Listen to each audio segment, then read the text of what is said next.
A little bit of music news today. It appears that Mick Gordon, the composer of the Doom soundtrack, will be parting ways with id and Bethesda Softworks.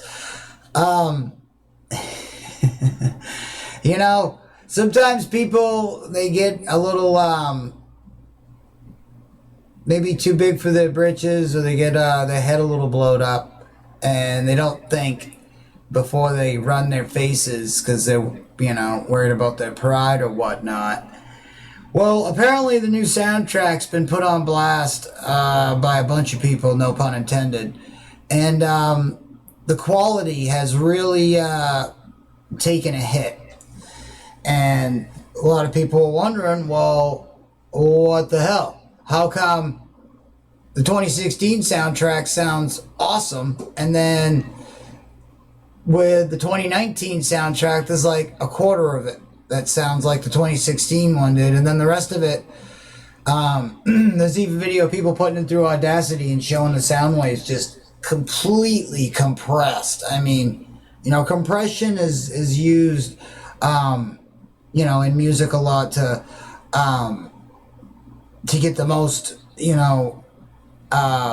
music. I'm trying to put this in layman's terms, but compression is a useful tool when it comes to recording music and all that. But when something is already mixed down and then you try to compress it even more to make other tracks out of already mixed down tracks, you start to see where your sound quality starts to wane.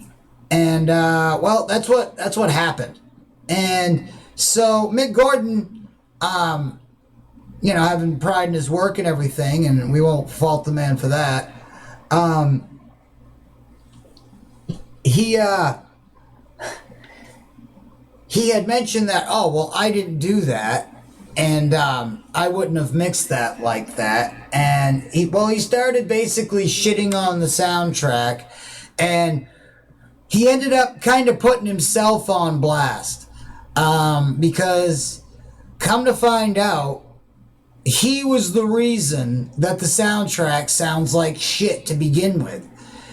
Because, well, he didn't have enough time. He was dawdling, doing whatever, or he was having a severe case of fucking writer's block, whatever. He had asked for an extension.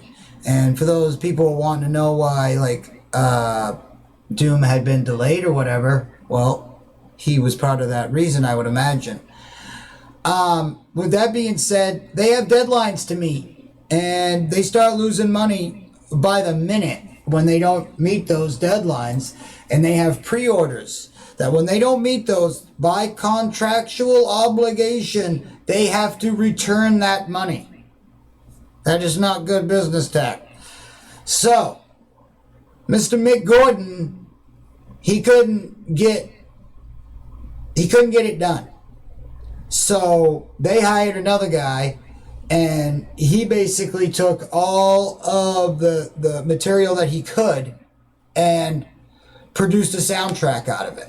Now, again, Mick Gordon, puts all this on blast, and then, finally id and Bethesda had to come out and say, well, because he was like, well, I won't be working with them in the future. And they're like, well, you're right about one thing, pal. And they basically, enlightened everybody to the fact that he got 4 tracks done. 4. I think there's a total of 16 required, and he got 4 of them bitches done. Let's say there was even 12. You got 4. Okay. Now, you didn't meet your deadline. Now, because you signed on the dotted line, they're going to take what you have given them, and they're going to make whatever they can to get the product out the door. It's not waiting on you, pal. Your fucking music is not good enough to hold up a whole fucking game and pay back millions of dollars because you're not used to working on deadlines. Well, how's this for a deadline, pal? You won't be working with them any longer in the future. I guess you could say it was amicable, but really, Mr. Mick Gordon there put himself on blast, and they were trying to be cool about it, and he had to push the issue, so then they had to enlighten everybody to the fact that, well, if you don't like the way the soundtrack fucking sounds, pal, you should have done your fucking job to begin with. How's that? You schmuck. But other than that, man, the guy's got some killer tunage. I mean, let's not fault him for any of that. You know, a lot of which I can't play on this show because of licensing and all that. They haven't given it to me to play, so we don't do that like that here. But so you know, I'm not in any way putting down, you know, but his business tact obviously needs some refining, and before you go running your face about shit you don't like, you best be sure that all your shit's in order, and that, well, it ain't any fault of yours, because come on, man, you kind of forced yourself to look like a dickhead on that one. So I don't know, maybe it's just me, but I don't think so. Some more tidbits in the entertainment news. Nintendo, all of their source code, all of their schematics, all the way up to the Nintendo Wii was leaked on the internet. Wow. I know that a lot of the people running like emulators and stuff like that, a lot of the people that make the emulators like Dolphin and stuff, they won't be anywhere near this stuff because they take pride in the emulator that does the one-to-one without using a proprietary software or any of that, a proprietary source code. That way they don't get shut down, and we can still use, you know, their emulators and stuff like that for all sorts of things. I wouldn't say this is too much of a hit for Nintendo. It is going to help a lot of people in the emulator area, though, understand how operations work so they can better emulate. I'm quite sure this will be used for some tinkerers and stuff to make their own things, but anybody that's looking to put commercial value on this will get their fucking pants sued right off by Nintendo. As soon as you even think about selling any of their shit or purposing it to sell it to make money, you'll start hearing black helicopters and shit show up. There'll be knocks on your door, the phone ringing. I mean, they're fucking serious, man. Nintendo does not fuck around. They protect their property, and this happened from the company that makes their processors. Also holds all the repositories for the Nintendo source codes and all of the stuff. So they got hacked, which meant that all that stuff went out on the webernets. So be expecting all sorts of Nintendo related type stuff on the interwebs leaking out, and our fellow gaming nerds going just crazy with all the inside scoop and knowledge. So yeah, happy hunting, folks. A little something off the beaten path we were talking about in chat, and I know some countries have stopped the ability to buy cigarettes and alcohol. And I had mentioned, well, I would be making my own wine, and I actually have a wine recipe, or a few of them actually, if anybody's interested. And it's basically just the basics on how to make your own wine at home right out of the grocery store.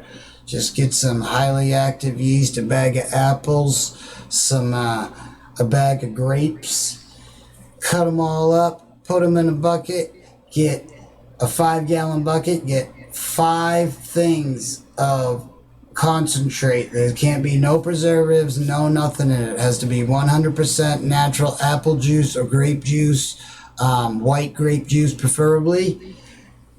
And mix all that together. Pour your yeast on the top of it, put your lid on the bucket. There should be a hole on the bucket with a tube coming out of it. That tube goes into a bottle of water, so when it burps, it can burp in there and it doesn't emanate the smell out into your house and all that. And within a couple weeks, well shit, even within a week, you can have drinkable wine. But you let that stretch out to like a month, and you can get some pretty potent alcohol. All right out of the grocery store for a minimal price. Now, if anybody would like to see a video or me to explain it more in depth or whatever, let me know. But I thought, being that the governments out there want to stifle freedoms in all sorts of weird ways, I figured I'd show you a little bit of a reach around, such as it is. Don't forget on that recipe to add 5-pound bag of granulated white sugar to the mix. Get it all stirred up, and like I said, any further instructions or whatever, get with me, and perhaps I'll make a video or my little, easy way to make some hooch. I got a funny story about this band here, Stare Down with a Mannequin. We played the Akuma Trials. You can go find Stare Down with a Mannequin over on YouTube and naturally Facebook and all the other spots as well. But funny story about as I was younger, dumb and not so intelligent, and perhaps under the influences of a few, and I say influences because influences of a few illicit and perhaps even legal drugs. Throw a little bit of alcohol in the mix, yeah. Well, the fine time to go to a department store and, I don't know, have fun because we're bored.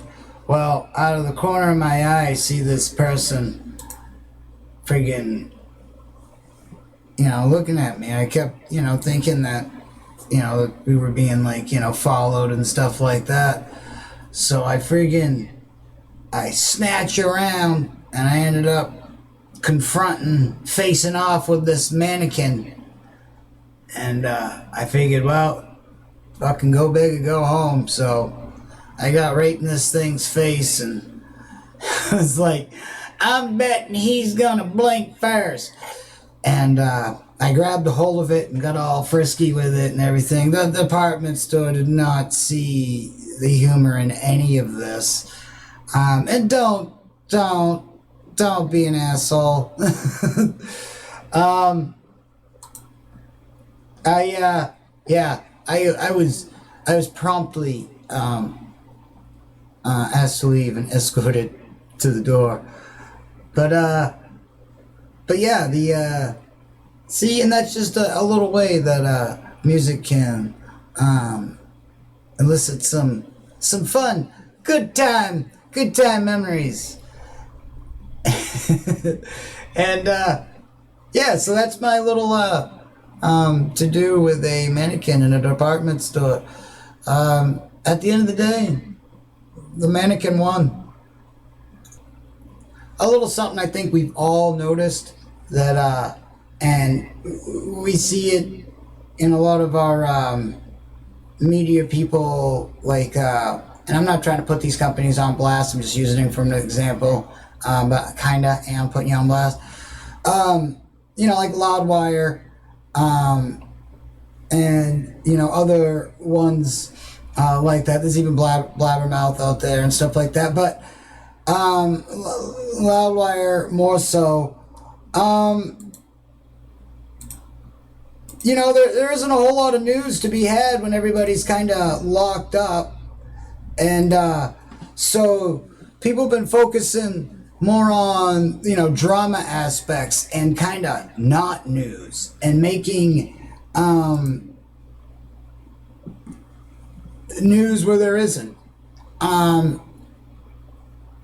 My perfect example, there was just an article, somebody devoted time to writing up a whole article, and I'm sure, hey, it all comes down to the ad revenue and all that. I get it, but somebody devoted time and made a big article about the fact that Donald Trump walked through a factory, a face mask factory, without a mask, but Guns N' Roses cover of Wings, Live and Let Die, was playing loudly in the background.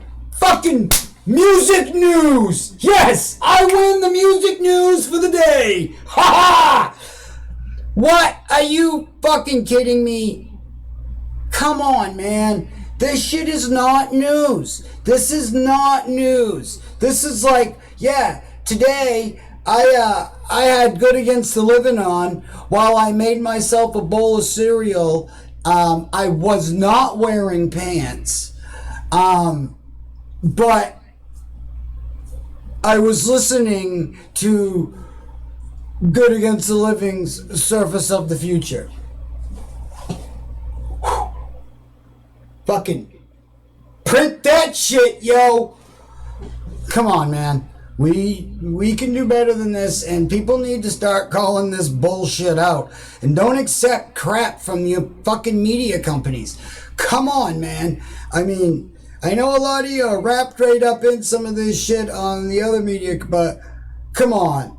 This is not news. And you basically are just literally going after keywords and putting them together to hope you get some hits. And that's just, and then you go over to Blabbermouth and they got more news about what's going on with bands.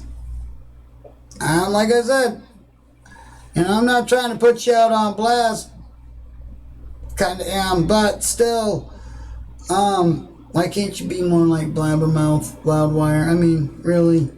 Stop. You're starting to be like, it's like, don't be like the fucking CNN of music news. Come on. Don't even walk down that fucking path. Does it look like CNN's having a good time right now? Now you got me all worked up. Fuck. Want to, talk about Psychostick real quick. You can go check them out over on Twitch and of course all the regular social medias. You can check them out on YouTube. They've been doing live concerts every Thursday. Now if you need to pick me up, you need some kick-ass music pumping through your veins, well, Thursdays, that's 5 p.m. Eastern Standard, 4 p.m. Central. Go check out Psychostick if you're looking for a reason to maybe perhaps get acquainted with the Twitch or any of that.